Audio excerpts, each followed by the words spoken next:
Hey, heathens, you ready to do some begatting? Alright, chapter 10.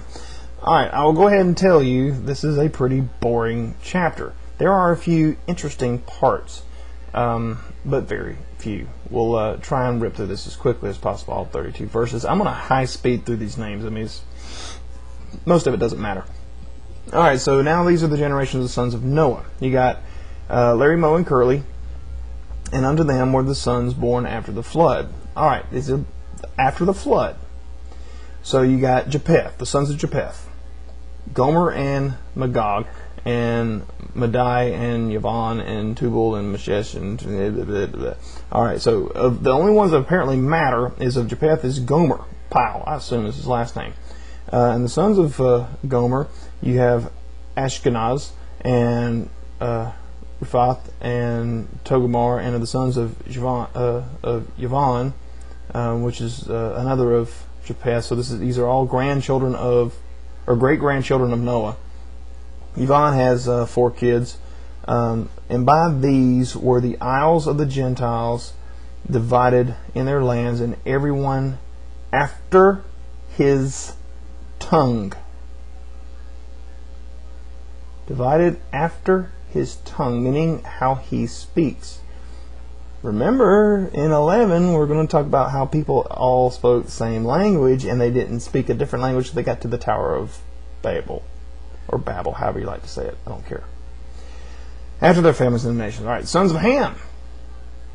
You got Cush and anyway, he has he's got 4 sons, and the sons of Cush, which is Ham's son. He has 5 sons, and the sons of his grandchildren is Sheba and Data. None of these people matter. They don't. Nothing ever happens. Cush. All right. Ham has Cush. Cush has Nimrod. All right. And began to be a mighty one in the earth. So he's going to be a hunter. All right. So who exactly was Nimrod? Was he the king who tried to construct the Tower of Babel, the first pope, Elmer Fudd, and then there's a list of links on the Skeptic's Annotated Bible as to who he could possibly be. Again, they tell us all about these people, but they really don't go into any detail about any of it. But he was a mighty hunter before the Lord. We know that much about old Nimrod. Yet, what do we talk about? Nimrods. Wherefore it is said, even as Nimrod, the mighty hunter before the Lord, and the beginning of his kingdom was Babel. So apparently Nimrod is the one who's going to Babel. Now, again, remember, all the lands were divided amongst each and every one of them by their tongue, and he's going to Babel where they're all going to speak the same language, and everyone did. Yet they've already been divided and spread out. I don't know. So here come all these new names that have not been listed before. Eric, Akkad, and Calneh in the land of Shinar. If I'm pronouncing that even closely correct, it doesn't matter. Bottom line is that Cush beget Nimrod. Alright, Cush was the son of Ham. So from Noah you have 1, 2, 3 generations, and he's going to create the kingdom of Babel that is going to build this tower and have enough people to make every single different dialect in the entire world. Apparently. In just 3 generations. Of course, hey, Noah lived to be 950 years old, despite the fact that their days were supposed to be limited to 120 years. But who am I to criticize? He's God, right? Alright, so out of the land went forth Ashur, and built 9-inch nails, Nineveh, and the city of... Alright, so they built some cities, same great city, there's some more people. The rest of it really doesn't matter. A bunch of people built a bunch of cities. Alright, and then Canaan, which again is one of the sons of Ham, and if you remember, Ham's the one who saw his dad naked. But Canaan begat Sidon, his firstborn, and Heth, and the Jezebite and Amorite, and alright, so a bunch of these other people, all by him. And remember now, he's supposed to be servants. But the family of the Canaans were spread abroad. So they're spread out all over the place. Now, again, we've got to come back to the land of Babel where everybody else gets spread out. But apparently everybody's already getting spread out. And Ham's line is able to create entire nations of folks in single generations. How they do that, I don't exactly know. But they do, apparently. 10 people make up a nation in Noah's children's times. Alright, so the border of the Canaanites was from Sidon, as thou comest, Gerar to Gaza, and goest, Sodom, Gomorrah. Notice Sodom and Gomorrah now have been created, and yet nobody made Sodom or Gomorrah, as well as all these other places. They talk about all these people who go to all these different places. And the Canaanites basically take over all this area, which were nobodies. There aren't enough people to put one in each town, unless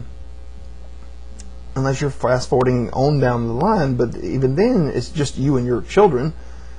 These are the sons of Ham after their families and after their tongues. So they're all speaking different languages. Now, how many children do you have to have before they all speak different languages? Alright, and unto Shem, the father of all the children of Eber, and the brother of Japheth, and the elder, and even the children were born, the children of Shem, and the children of Aram. Alright. And Arphaxad begat Shelah. Alright. Salah. And Salah begat Eber. Alright, so here's this Arphaxad guy. Now here's an important part. Okay. Who is this guy? Well, if you go to Luke chapter 3, down around 36, you find Arphaxad, however you pronounce it. I don't care.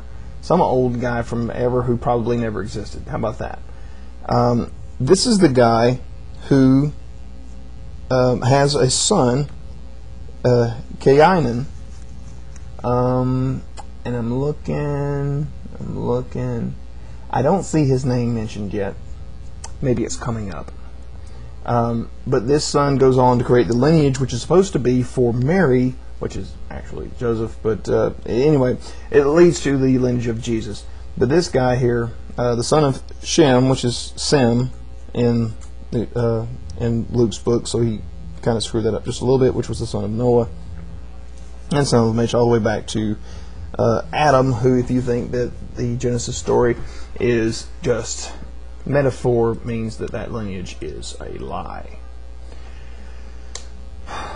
Alright, so he begot Salah.